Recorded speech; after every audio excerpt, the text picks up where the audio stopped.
विमान में बैठे सभी लोग डर के मारे चीख रहे थे और तूफान से निकलकर अचानक रात भी हो गई थी और उनके विमान के सभी उपकरण सब कुछ काम करना बंद कर देते हैं। जैसे ही वे लोग विमान को नीचे की ओर उतार रहे होते हैं, जब उनकी नजर नीचे जाती है तो उन्हें कई विमान दिखाई देते हैं जो एक शहर पर बम से हमला कर रहे थे, मानो कोई युद्ध चल रहा हो। कहानी की शुरुआत में एक विमान को दिखाया जाता है। उस विमान का कप्तान कहता है कि मौसम बिल्कुल साफ है और हम थोड़ी देर में पहुंच जाएंगे।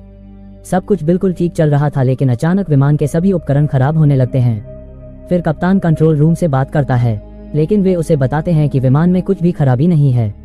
लेकिन जैसे ही वह थोड़ा आगे बढ़ते हैं तो उसे अपने विमान के सामने एक बहुत बड़ा तूफान दिखाई दे रहा था और कंट्रोल रूम से बात भी नहीं कर पा रहा था क्योंकि और कोई रास्ता भी नहीं था। उसे इसी तूफान से ही गुजरना पड़ा। तूफान से गुजरते ही उस जगह की हालत बहुत खराब हो चुकी थी। विमान में बैठे सभी लोग डर के मारे चीख रहे थे और तूफान से निकलकर अचानक रात भी हो गई थी और उनके विमान के सभी उपकरण सब कुछ काम करना बंद कर देते हैं। जैसे ही वे लोग विमान को नीचे की ओर उतार रहे होते हैं, जब उनकी नजर नीचे जाती है तो उन्हें कई विमान दिखाई देते हैं जो एक शहर पर बम से हमला कर रहे थे, मानो कोई युद्ध चल रहा हो। फिर प्लेन का स्टाफ आता है। वह कहता है कि डरने की कोई बात नहीं। यहाँ तक कि प्लेन में भी सभी यात्री इस बात को लेकर काफी चिंतित थे कि आखिर उनके साथ हो क्या रहा है। पायलट ने कुछ समय पहले जो देखा उससे कैप्टन और पायलट दोनों हैरान थे। वह इन सब बातों से डर गए थे। कैप्टन उन्हें बताता है कि अब तो हमारे पास में ईंधन भी बहुत कम है। इसके बाद दो यात्रियों को दिखाया जाता है। ये दोनों पुराने समय के बारे में बहुत कुछ जानते थे और फिर उन्होंने अपनी किताबें खोली और उन्हें पता चला था कि बाहर क्या हो रहा है। वे कप्तान और पायलट को उन विमानों के बारे में बताते हैं जो उन्होंने बाहर देखे थे। 1945 के बाद उन विमानों का बनना बंद हो गया था और वे शत्रुओं द्वारा नष्ट कर दिए गए थे। दोनों उससे कहते हैं कि टाइम ट्रैवल करके हम पुराने जमाने में आ गए हैं और ये समय साल 1940 का है। ये सब बातें सुनकर एक आर्मी ऑफिसर भी बहुत परेशान हुआ। कैप्टन उससे आज की तारीख पूछते हैं, जिस पर वह 17 जून 1940 बताता है। यह सुनकर मन बहुत व्यथित हुआ क्योंकि वो लोग 2015 में जी रहे थे। मुझे उन दो यात्रियों की बातें याद आ रही थी जिन्होंने उसे सब कुछ पहले ही बता दिया था।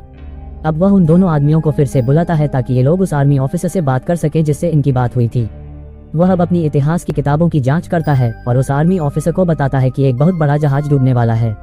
वह पायलटों से कहता है कि अंतरिक्ष यान में गड़बड़ी के कारण हमारा समय 1940 के समय में चला गया है और जल्द ही हम फिर से अपने समय में चले जाएंगे, लेकिन अब हमें बस उस समय का इंतजार करना है। वह सेना अधिकारी उससे उसकी सही स्थिति के बारे में पूछ रहा था, लेकिन तभी कुछ लड़ाकू विमानों की नजर उन पर पड़ी और उन विमानों ने उन पर फायरिंग शुरू कर दी थी। लेकिन अब उनके विमान का ईंधन भी खत्म हो रहा था। तभी और भी युद्धपोत उनके सामने आ जाते हैं और उन पर नजीर से हमला कर देते हैं, जिससे उनके विमान का शीशा उड़ गया था और विमान का संतुलन भी बिगड़ गया। ये सभी यात्री हमले से काफी डरे हुए थे। ये दो आदमियों की कहानियां थीं जो सारी जानकारी रखते थे।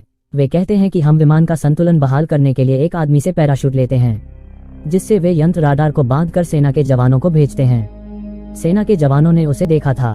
वो उस रीडर को इंस्टॉल कर देते हैं, जिसके बाद उन्हें अपने प्लेन की सही लोकेशन का पता चल जाता है और उस पायलट को सुरक्षित क्षेत्र में ले आते हैं और तभी फिर से उनके सामने वो तूफान नजर आता है। वही तूफान जो पहले उन्हें इस हाल में ले आया था। अब वह उस तूफान में प्रवेश करने ही वाला था।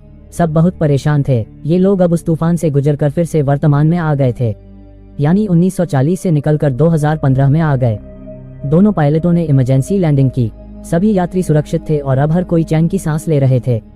सब एक एक करके नीचे उतरे, लेकिन एक बूढ़ा अभी भी विमान में बैठा हुआ था। वह एक किताब लिख रहा था जिसने 1940 में कंट्रोल ऑफिस से उनकी मदद की और यह आर्मी ऑफिसर पहले से ही जानता था कि यह विमान समय यात्रा करेगा, इसलिए उन्होंने अपने साथ एक पैराशूट भी रखा था ताकि सफर में कोई परेशानी न हो। इसी के साथ फिल्म यहीं खत्म होती है। Thanks for watching.